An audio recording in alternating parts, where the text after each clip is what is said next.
everybody's very busy, organizations are busy, but so why should any organization care about being globally savvy, globally ready, and culturally competent? What's in it for them? You don't have to be this big, large multinational company anymore, right? It used to be the Coca-Colas of the world were the ones who were investing in any type of cultural training. But I work a lot with small and medium-sized companies that they could have 50 employees, in Cleveland, Ohio, but their clients, their suppliers, their customers, their partners are all over the world. So really, I feel that all organizations are global now, where, maybe 10 years ago, that even wasn't the case. So now I know that there's some ways of doing the intercultural implementation and training. So what can organizations do? What can an organization do to start?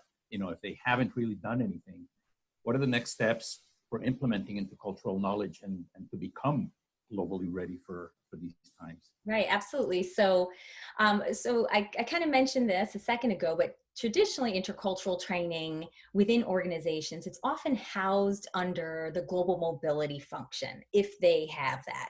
And so while that's useful because you need it for people going on international assignments, it excludes everybody else that's just working internationally. So one of the things I recommend is to start with your learning and development teams, because that's a lot of times who I work with, right? And making sure you have some sort of cultural component or global component to your learning and development programs. Are those, what are the barriers for organizations to build their employees and within the employees, and then build the organization to be prepared for this global mobility stuff? Right. And that's another great question, because I think there's, it depends, right? Obviously. But one of the biggest barriers really is that I don't think a lot of people understand what exactly intercultural training is. And it comes by different names, like we've mentioned here. Some people call it cultural competency, cultural intelligence training, intercultural, cross-cultural. So I get it can be confusing. I think there's a misunderstanding that it's a soft skill, a lot of, as a lot of communication professions, it feels like it's not as needed. It's not going to impact the bottom line or ROI, but that's incorrect.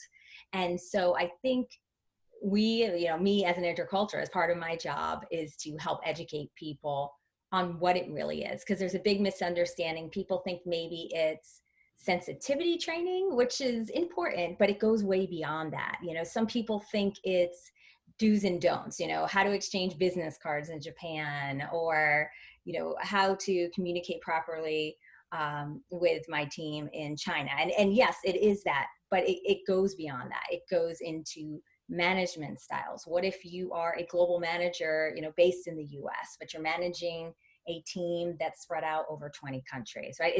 It's teaching people why these differences exist, how they play out in everyday business. So what, leadership styles, what does a good leader look like, right? Everyone has their own idea.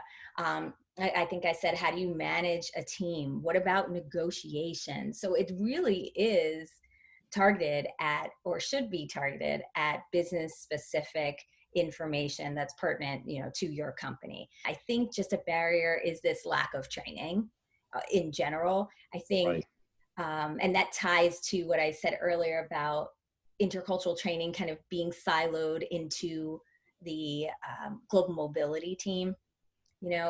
So that's another barrier right now. I saw a number by the American Management Association that only 18% of companies feel like they have what they call a global leadership pipeline that's ready to work internationally. So 18% is pretty low. And I think that's just lack of training. That's a big barrier because it's siloed, right? It's housed in global mobility. It's for the people going on an assignment. Now, most people aren't going on assignment, therefore no one's getting training. So you have to think about it in this overall strategy for your corporation. It sounds, you know, you mentioned the soft, you know, the word soft, which Yeah. I work on a lot. And, you know, we've been around, and this thing that everybody talks about, soft, has become so relevant and so hard. Yep. It is the hard stuff. Mm-hmm. And I think it's just used as an excuse, and it's labeled soft so that people can delegate it to somebody else. Yeah. But at the end of the day, there's nothing soft about this. This is what actually, so, I mean, what you're saying, what I'm hearing is that it's really about getting things done. Mm-hmm. And that's what business is about. And this is one of those underlying factors that we are not so aware of. And we Yep. need to. Yeah, absolutely. Well said. And, you know, it ties into change management. Yeah. So many other areas. A lot of times I work with companies that they want to tie the cultural piece into their mergers and acquisitions, because they might be a US company. They're acquiring companies all over the world.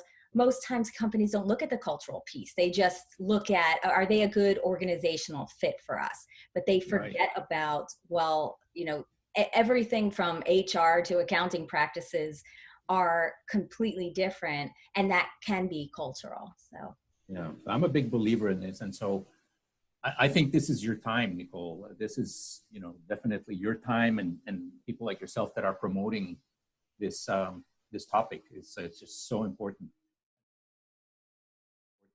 And so when an organization is looking for training, I mean, what should they be looking for in a company? You know, what kind of things do you do? What differentiates what you do to promote precisely that, that it's about getting things done? You know, what are they looking for? Do you have like a training roadmap for organizations? Is that? Yeah, I do actually. You know, I kind of call it their journey, right? Roadmap. But absolutely, I have a roadmap that I use, because obviously every company is different. And so what I think companies can do is, you're right, you need to find a partner, an intercultural partner or provider that's going to be flexible and walk you through this journey that you're on, right? Because everyone comes to this journey at different points. What's different now than before, obviously, is the whole virtual training. Intercultural, I would say, in the past 5 years, has slowly been moving that way anyway. But I like to caution people about virtual, because, you know, a lot of times we hear technology and we think that means something's better or improved. That can be the case, but with intercultural, what happens is, you know, some companies say, well, we just want a self-paced solution. We want, you know, people want to learn on their own time. Yes. I think that's true with lots of things, but intercultural, in my experience of, you know, running larger intercultural training companies, it was around 5% of people would actually take the self-paced learning. And so for intercultural, while it seems nice, oh, we have this tech solution to give to our people aren't using it. So I recommend, you know, a blended solution. You can have some self-paced learning that people can access on their own, but you need to have a live body that can answer questions and customize. And of course that can be virtual, right? So I say to look for someone that, you know, provider that's going to be able to give you that flexibility. Also, a lot of intercultural training used to be done one-on-one, and that can be very costly. And so what I do is, you have the option for different programs that you can attend. Some are one-on-one and some are group. And I think by doing, I would say, shorter bites, so shorter, you know, 90-minute learning bites, if you will, with your team members that are experiencing the same frustrations and the same problems and challenges you are, is really helpful. Right. Yeah, no, the one-on-one that you mentioned, you know, I've been in front of that as well. And typically the excuse there is that it's for a specific executive or person that's going to be interacting.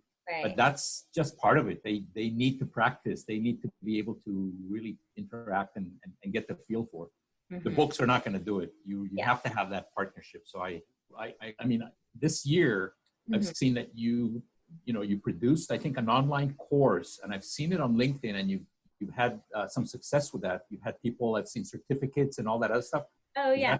That one of your, I think that's a very cool program that you offer. Thanks, Sam. Yeah, so I decided, like a lot of people with COVID this year, it was, what else could I do? And actually, I created this before COVID started, but I realized that there were a lot of people.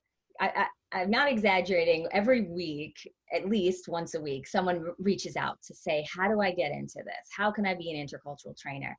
And so, I always give people advice, but I thought I can really help people. I've been doing this a long time. I have the content. So I started earlier this year a certification program, which is basically a train the trainer program. So I like to say it's everything someone could need that, here you go, take this, tomorrow you can be a trainer, essentially, right? So, and that's been a really good program for me and, hopefully the people going through the course, but I also learned so much by helping people because I have people from, the business sector, people who have been intercultural trainers for many years, but they want a new approach. People that work in higher education. So that's been a great program. Yeah, no, like I said, I think this is your time. Thanks. You've spent so many years learning this stuff, and now it's come of age. It's much needed, and I think you're giving it back as your gift to to others. And I think that's Thanks so much. That's really wonderful. So, I think. How could people connect with you? How do they contact you? Because I think beside that program that you just mentioned, I think you're probably a very good person to have the conversations with and practice with. I assume those are the types of programs you put together. So what's the best way to communicate with you and contact you? Yeah, sure. Well, I'm super active on LinkedIn. So if you're that's good. Yeah, there. Connect with me. I'm always happy to chat with people, through LinkedIn or set up a call. But finding me on LinkedIn is a great place. You can email me at hello@nicolebarilli.com, or my website is nicolebarilli.com. Anyway, any of those ways are fine. Well, like I said, I'm always happy to chat, especially with people that have questions about it. Because if you're an organization and you're trying to become globally ready, right? And train your whole organization. It can be daunting, but there's lots of ways to make it easy, I think. So you can train the whole company. No, excellent. Very, very good. I learned a lot. I thought I knew stuff, but I know that there's always learning with others. So I'm very happy to have had this opportunity to speak with you today. Yeah, thank you so much, Sam. It was great. And we continue to connect on LinkedIn, hopefully, and we'll see you there. Thank you. Thank you so much. Take care.